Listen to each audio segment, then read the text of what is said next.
И снова Монреаль. И даже та же гостиница, что и в прошлом видео. Это уже третье видео из зимнего Монреаля, и оно превосходно дополняет предыдущие два. В первом видео мы смотрели световые инсталляции на улице, которые помогают жителям Монреаля пережить темные вечера, зимняя светотерапия.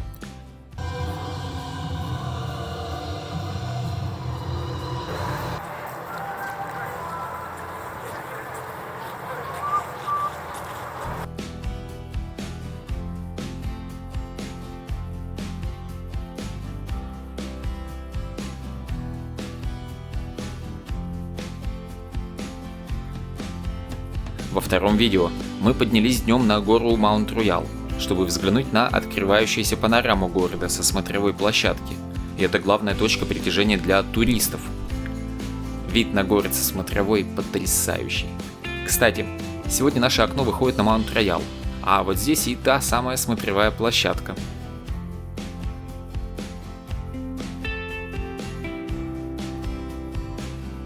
А это рассвет в даунтауне.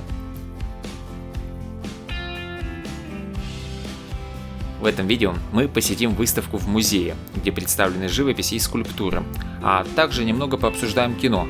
Все это пример того, что Монреаль – культурная столица, и ему есть что предложить не только своим жителям и не только туристам, но и всему миру, от локальных вещей и событий к глобальным явлениям.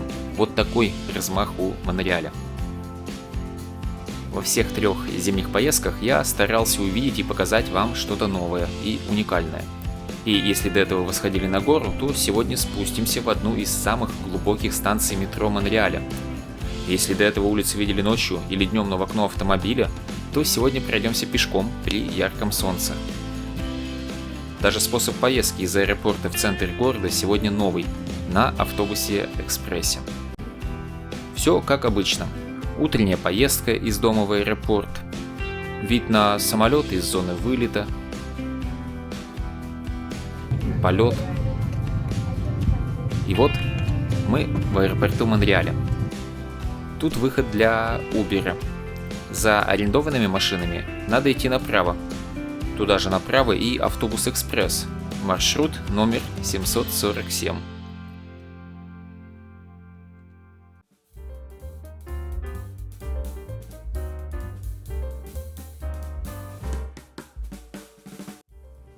Билет можно купить в киоске, и он работает как проездной на один день в черте города. Цена $11. Я взял сразу на 3 дня, за $21. Чтобы меньше людей догадывалось о таком недорогом и самом экологичном способе передвижения, автобусную остановку спрятали далеко-далеко. Надо идти, пока вот этот павильон остановки не увидите.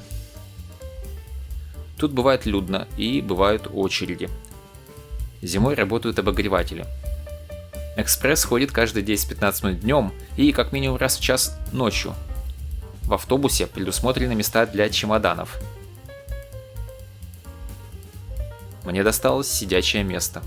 Должен признаться, я не первый раз еду этим маршрутом, и зимой окна автобуса всегда грязные. Первая остановка у станции метро через 25-30 минут. Тут сразу 2 ветки метро доступны, зеленая и оранжевая. Я бы сказал, большая часть метро – это и есть те самые 2 ветки. Большинство народа выходит здесь, ну а мне в самый центр, в отель. Центральные улицы встречают ремонтом, а дороги жуткими ямами. Все как обычно. Это Монреаль. Чуть не проспал остановку, ее из-за ремонтов пододвинули. Это вторая по счету остановка от аэропорта. Дальше автобус останавливается через каждые 500 метров, пока едет по центру. Мне до гостиницы идти 200 метров осталось. А вот на обратном пути остановка прямо напротив. Но все равно надо обходить, чтобы на светофоре улицу перейти. Те же 200 метров и выйдут.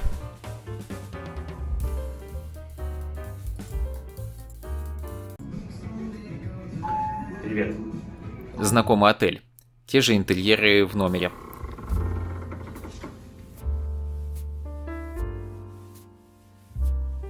Что отличается в этот раз, так это вид из окна. Прям не окно, а смотровая площадка. Только тут наоборот, эта смотровая площадка выходит на гору. А на горе уже та самая, правильная смотровая.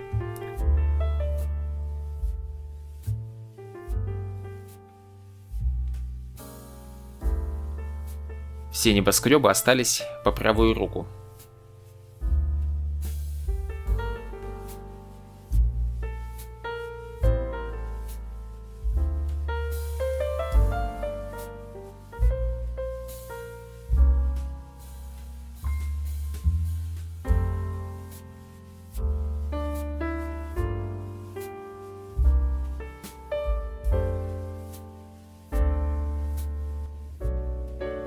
Ванная комната обычная, без поручней для людей с ограниченными возможностями.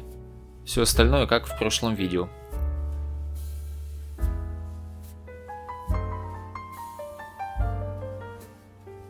Сразу после размещения в отеле отправляюсь по рабочим делам. Поеду к клиенту на метро. Вид в сторону реки в окно у лифта. Виден вход в метро, оно совсем рядом.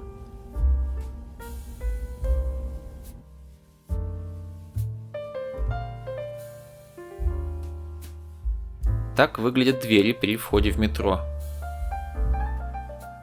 Очень тяжело открывать, кстати. Длинный эскалатор, и это только первый. Второй эскалатор еще длиннее. Мне напоминает станцию метро «Университет» в Москве, где я прожил 7 лет, пока был студентом. Кстати, глубина станции метро «Университет» и этой станции одинакова, около 70 метров. И это одно из самых глубоких станций метро в Монреале. Вон где скаты крыши, высоко-высоко. А нам на третий эскалатор.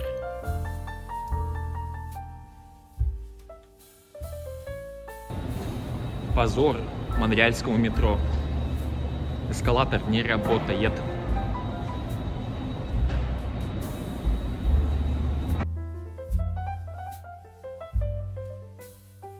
Билет, купленный на экспресс, работает и на вход в метро. Дальше опять ступеньки.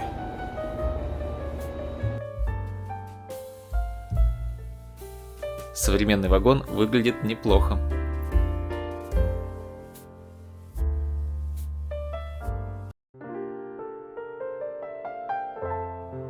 Давайте разберемся на карте, где мы оказались. Нотр-Дам, смотровая площадка, базилика – это все из прошлых видео. А сегодня мы на улице Кемин-де-ла-Коте Сен-Катерин. Не путайте с просто Сен-Катерин, которая в даунтауне. Музей, в который пойдем вечером, вот здесь.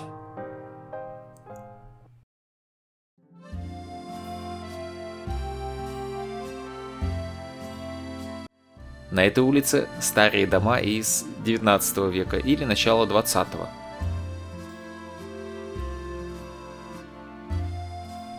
Низкоэтажная застройка выглядит совсем по-европейски. Но соседний переулок уже из века 20-го, и это уже монреальский вид с его характерными винтовыми лестницами.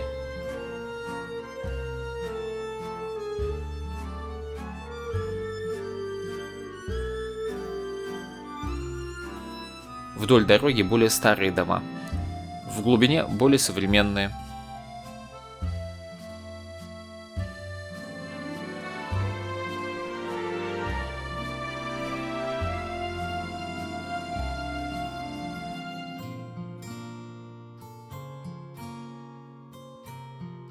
На другой стороне мы видим только фасады ближайших к дороге домов. Все довольно старая застройка. Попался и отдельно стоящий дом, не буду утверждать, но возможно из 18 века. Ну а ближе к госпиталю застройка посовременнее, прямоугольными блоками. Это уже не даунтаун, высоток нет.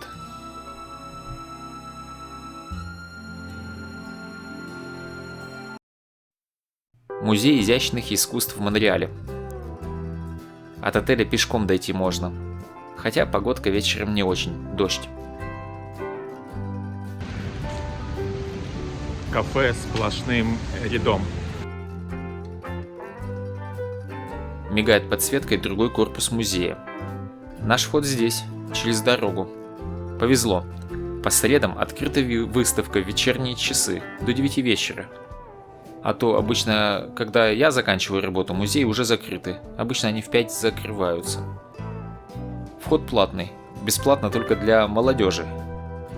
Молодежи считают тех, кому до 20 лет. Сегодня специальная выставка Джорджии О'Кифф и Генри Мура. Генри Мур – известный скульптор. Работал, словами Википедии, в традиции монументальной фигуративной пластики, которая передает взаимодействие пластической массы и пространства, как окружающую скульптуру, так и заключенного внутри нее. Ну, как говорится, лучше один раз увидеть. Работы Генри Мура мы уже показывали. Самая его большая коллекция находится в музее Торонто, и видео из музея Торонто было на канале. А скульптуры Генри Мура выставлены во многих городах мира. О'Кифф – известная художница, но, как она сама вспоминала, прожила несколько жизней и в начале пути была моделью для своего мужа-фотографа Стиглица. Самая знаменитая ее фотография «Руки» была продана более чем за $1 000 000. Сама она была величайшей художницей 20 века. Ее работы продавались за десятки миллионов, а популярность принесли изображения гигантских цветов. Мур и О'Кифф вдохновлялись природными формами, поэтому и выставка так выстроена, что сложно понять, где чей рабочий кабинет представлен.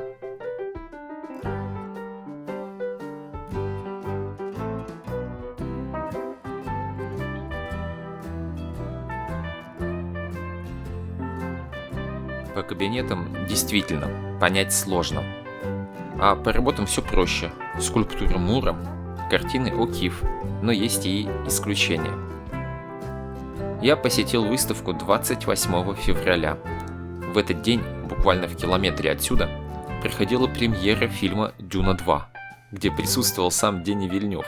А вот Шалама приболел, не приехал. Дени родился в Квебеке и учился в Монреале, поэтому и премьера здесь, на 2 дня раньше, чем для всех. Но был еще один спецпоказ. За несколько недель до этого фильм был тайно показан умирающему пациенту хосписа, чьим последним желанием было увидеть картину перед смертью. Режиссер Дени Вильнёв прислал ему свой ноутбук с копией фильма за 1,5 месяца до премьеры. Эта выставка Мура и О'Кифф открыта до июня. Будете в Монреале в это время, обязательно посетите. А «Дюну 2» я посмотрел, как и все, в начале марта в кинотеатре. Конец.